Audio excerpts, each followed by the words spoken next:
Indonesia, the largest archipelago in the world with more than 17,000 islands. The country is considered densely populated, ranking 4th largest population in the world and the 3rd largest Muslim democratic country.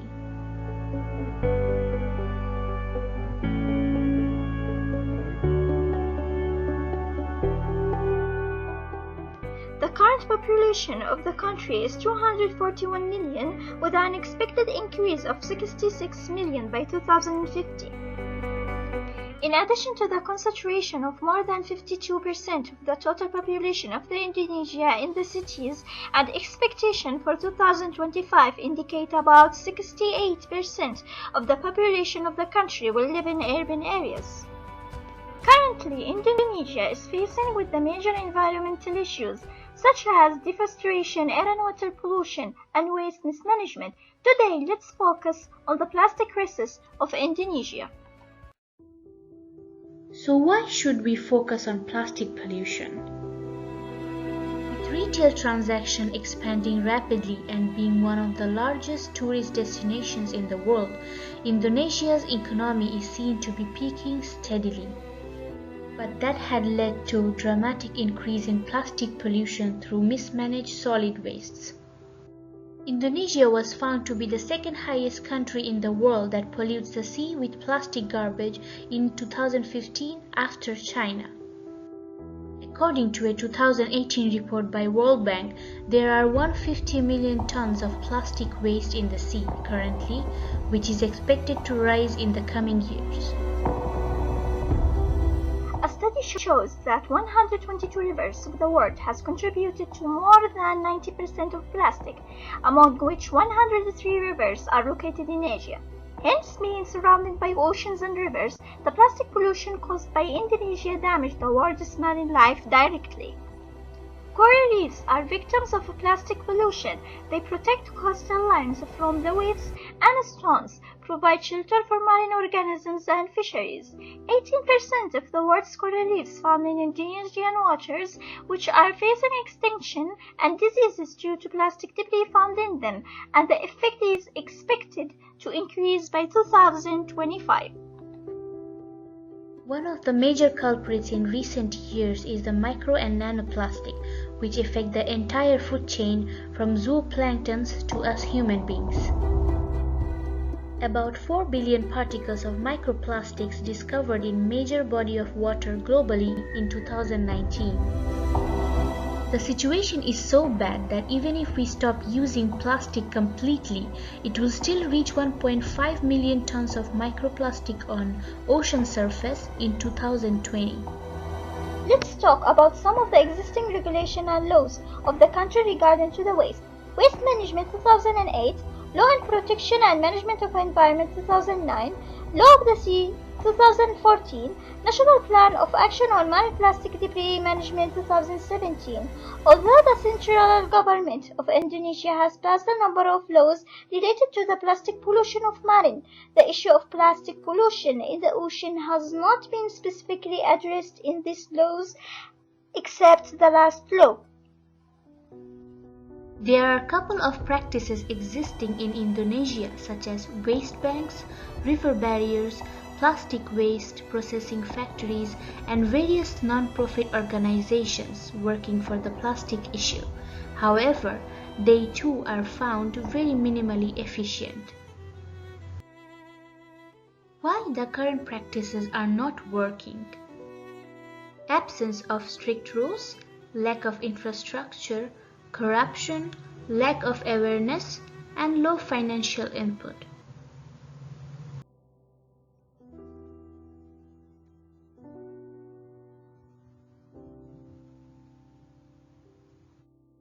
So, how can we change this situation? We came up with a sustainable package for Indonesia: reduce, reuse and recycle, and block. 1. Strengthening the existing solid waste management and sewage system to block land-based pollution source.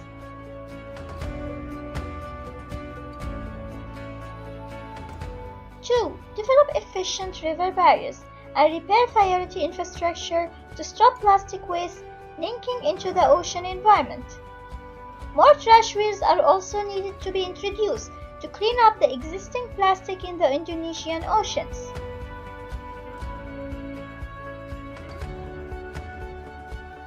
Indonesia is currently one of the most traveled tourist destinations in the world, especially because of the nation's beautiful natural sites and the coastal area.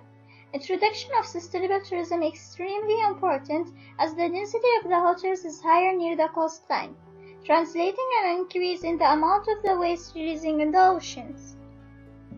Some of the measures that could be introduced: use of the wooden cutlery, biodegradable cups and straws, introduce alternatives like paper, fabric bags, recyclable products and bamboo products, enforce strict rules and awareness on plastic use and littering on tourists, especially for the beachfront hotels, implement taxes before leaving Indonesia and using these taxes to solve the problem of marine pollution.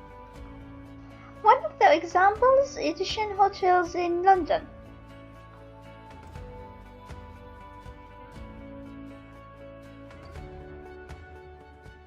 Encourage alternative materials like bioplastic, a packaging made out of seaweed and plants. More research and funding should be provided so that they are produced cheaper and easily available for all retailers. Turn plastic wastes from mismanaged urban wastes and village dumping lands into useful products, like souvenirs, reusable bags, and accessories, to durable and cost-effective construction items like using microplastics from ocean surface to create bricks, tiles, and so on. As Indonesian youth comprise the broader space of the population profile, technologies and smart methods could be introduced to eliminate plastic from everyday life, like using smart applications to evaluate everyday lifestyle with plastic use and the daily impact of them. To summarize our strategies, we propose strengthening existing laws and regulation, education and awareness on plastic consumption habits, reducing plastic use in business and household practices, recycling and use of plastic alternatives, building partnership between local and international stakeholders, and use of innovation and technology. Let's evaluate our sustainable package. Plastic pollution is a complex issue because it is originated from multiple stakeholders of the country operating at different levels. Therefore, one single strategy will not be enough to solve this broad challenge. The package will include solutions to improve some of the existing strategies that are not functioning properly, along with providing some new suggestions to avoid plastic in primary levels, hence aiming for change on individual, community and government levels in both long and short-term actions to ensure maximum effectiveness.